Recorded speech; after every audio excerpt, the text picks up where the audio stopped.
Halo, assalamualaikum warahmatullahi wabarakatuh. Berjumpa lagi dengan Tri Mulyadi di sini. Dalam video kali ini kita akan mereaction satu video yang berjudul "Inilah bukti bahwa Indonesia telah siap bertarung menghadapi masalah dunia". Nah, jadi bagaimana isi kandungan videonya? Jadi sebelum kalian menonton channel ini, jangan lupa beri dukungan channel ini dengan cara mengklik subscribe, like, dan share, dan nyalakan terus juga loncengnya supaya kalian tidak ketinggalan video-video terbaru dari saya. Oke, channel ini saya dapatkan, maksud saya video ini saya dapatkan dari channel Perspektif. Ya, jadi bagi kalian yang ingin berkunjung ke channel Perspektif, berkunjung juga dan beri dukungan juga kepada channel Perspektif karena banyak video-video menarik juga tentang Indonesia di sana. Oke. Mari kita lanjut ke videonya.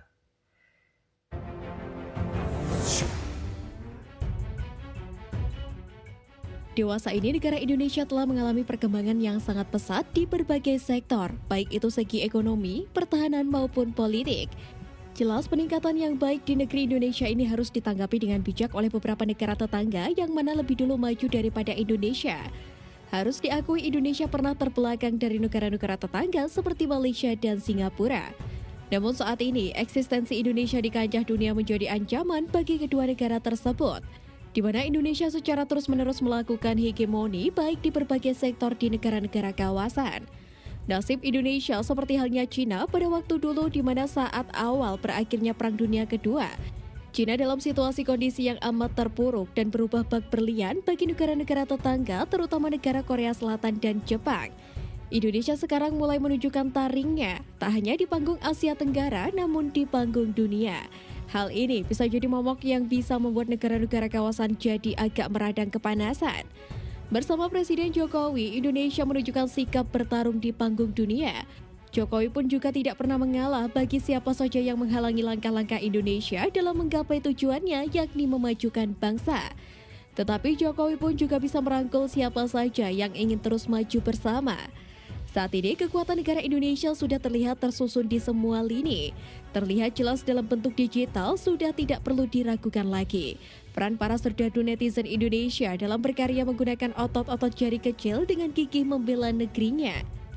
Dalam bentuk pemerintahan Indonesia sudah memiliki daya saing yang sangat kuat dan bahkan sangat berani anggota parpol menentang kebijakan pemerintah yang sedang berkuasa.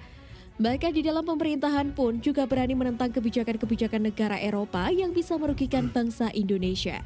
Dalam bentuk militer pun rasanya sudah tidak perlu dan panjang lebar lagi, karena Indonesia memiliki postur militer yang sangat kuat di negara kawasan. Ditambah lagi saat ini Indonesia tergolong negara sultan dalam membuat ataupun membeli beberapa alutsista canggih dan modern. Dalam bentuk nasionalisme di masyarakat, ya kita tahu sendiri sekarang ini betapa cintanya rakyat Indonesia pada negerinya. Terlihat jelas betapa ramainya bentuk nasionalisnya warga Indonesia ketika menyambut hari kemerdekaan, atau bahkan ketika klub Garuda Indonesia sedang berlaga. Rasa fanatisme terhadap negara dan tanah air nampak begitu kontras. Untuk itu negara-negara tetangga saat ini sangat perlu berhati-hati dalam berpolitik dengan Indonesia. Beberapa dekade belakangan sangat senter bahwa Indonesia mulai melakukan gebrakan-gebrakan terhadap sistem pemerintahan. Dan ini bisa jadi ancaman besar bagi negara-negara di kawasan, terutama negara tetangga. Bukti dan alasan singkat mengapa Indonesia bisa melakukannya dan akan terus melakukannya. Yang pertama adalah Indonesia telah menerbitkan undang-undang yang namanya Omnibus Law. Dari munculnya undang-undang ini, yang paling keras terkena hantamannya yakni negara Malaysia. Karena di saat Malaysia terjepit oleh Thailand dan Vietnam dalam mendatangkan investor raksasa dari luar, di dalam Omnibus Law terdapat kebijakan yang menawarkan sesuatu sulit untuk ditolak oleh para investor. Terbukti dengan banyaknya perusahaan dari Malaysia dan Singapura yang bermigrasi dan yang akan bermigrasi ke Indonesia. Kemudian tentu perusahaan-perusahaan ini akan sangat sulit untuk ditarik kembali, mengingat di Indonesia semua tersedia dengan segala potensi yang lebih besar. Mulai dari sumber daya manusianya, sumber daya alam, bahan baku utamanya, serta pangsa pasar juga kestabilan politik. Indonesia membutuhkan investor asing guna memperluas lapangan pekerjaan yang ada di Indonesia. Yang kedua adalah munculnya teks amnesti yang digaungkan oleh Ibu Sri Mulyani. Kali ini giliran negara Singapura yang panas dingin. Kita ingat sewaktu Perdana Menteri Singapura berpidato tentang Indonesia setelah berjumpa dengan Presiden Jokowi di awal jabatannya. Perdana Menteri Singapura begitu meremehkan Indonesia pada saat itu. Dia mengira bahwa kebijakan sempat Indonesia meremehkan akan Indonesia, sama saja Singapura. dan Indonesia tidak akan bisa bergerak maju. Namun pernyataan Perdana Menteri Singapura terbantahkan. Dalam beberapa tahun setelahnya, pemerintah Indonesia memberikan tax amnesty atau pengampunan pajak bagi yang memindahkan tabungannya dari negara Singapura ke Indonesia. Jelas ini hal yang akan memukul perekonomian negeri Singa tersebut jika terrealisasi seutuhnya. Karena jumlah dana warga Indonesia yang dititipkan di Singapura sangatlah besar. Dari sekitar 550.000 orang kaya di Singapura, sepertiganya adalah warga negara Indonesia. Wah, Dalam negosiasi politiknya dengan sepertiga Indonesia, warga Singapura negara seakan Indonesia mendukung kaya di tax Singapura, amnesty. Tapi dalam kenyataannya dapat dipastikan Singapura selalu menjaga setiap prosesnya memang karena negara Singapura adalah negara yang lebih cerdik untuk membaca potensi Indonesia serta sangat berhati-hati dalam berucap dan bertindak. Namun Indonesia sekarang tidak bodoh lagi. Pemerintah gencar melakukan sosialisasi kepada para warga Indonesia yang menitip dananya di luar negeri, terutama Singapura, agar memanfaatkan program tax amnesty.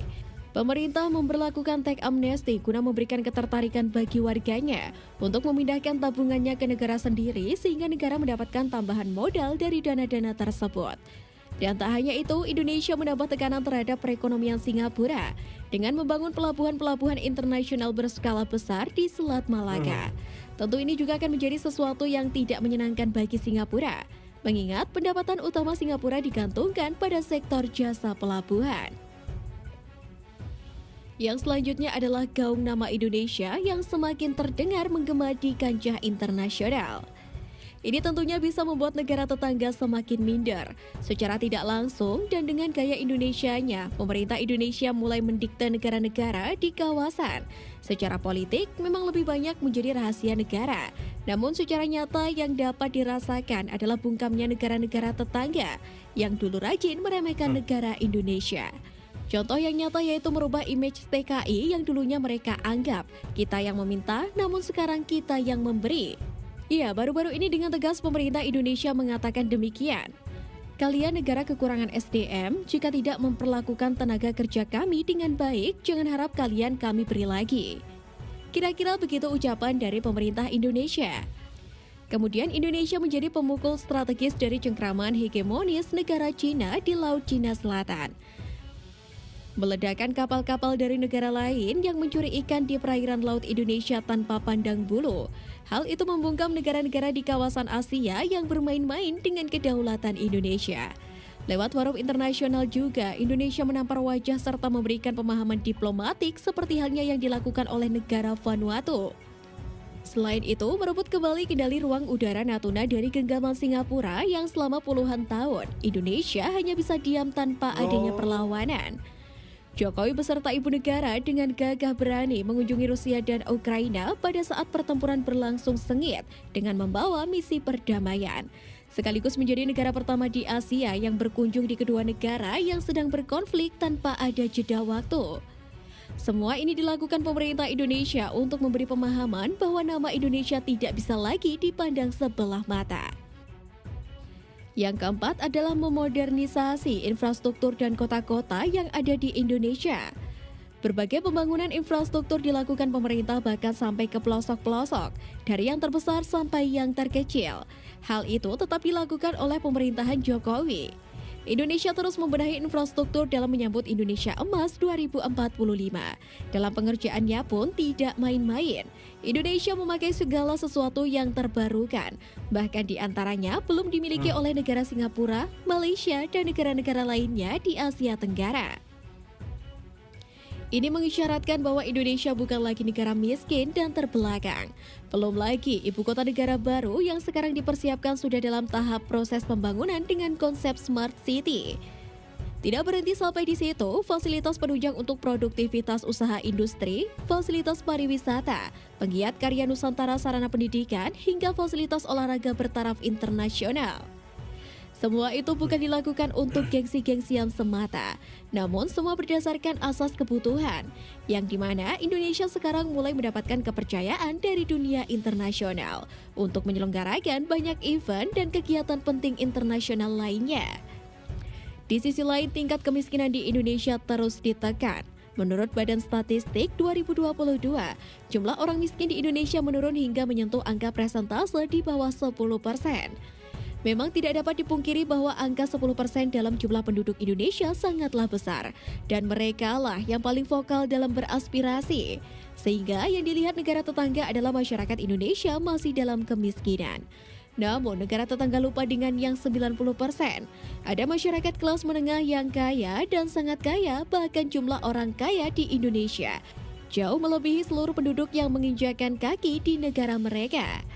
Seiring berjalannya waktu, Indonesia optimis akan terus menekan angka kemiskinan hingga titik terendah yang mungkin bisa dicapai sehingga menciptakan seluruh masyarakat Indonesia yang sejahtera.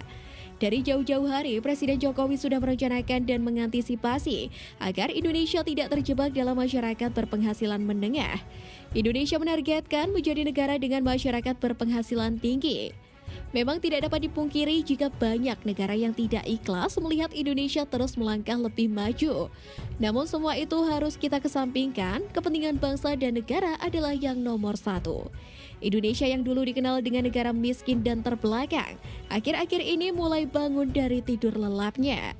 Di bawah pimpinan yang cerdas, jujur, tulus, dan sederhana, serta merakyat, menimbulkan rasa optimisme pada masyarakat untuk bangkit bersama memajukan Indonesia, serta menepis stigma-stigma politis yang selama ini menyudutkan harga diri bangsa.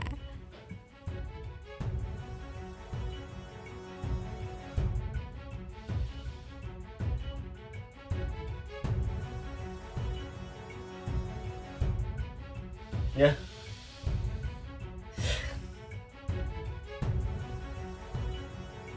yang jelasnya saya merasa bangga menjadi warga negara Indonesia.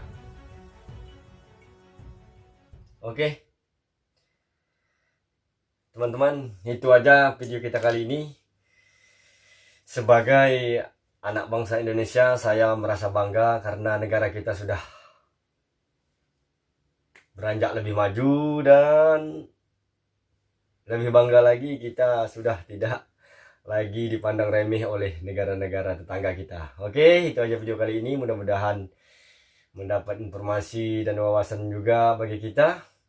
Oke, terima kasih dan jangan lupa tonton terus video-video selanjutnya.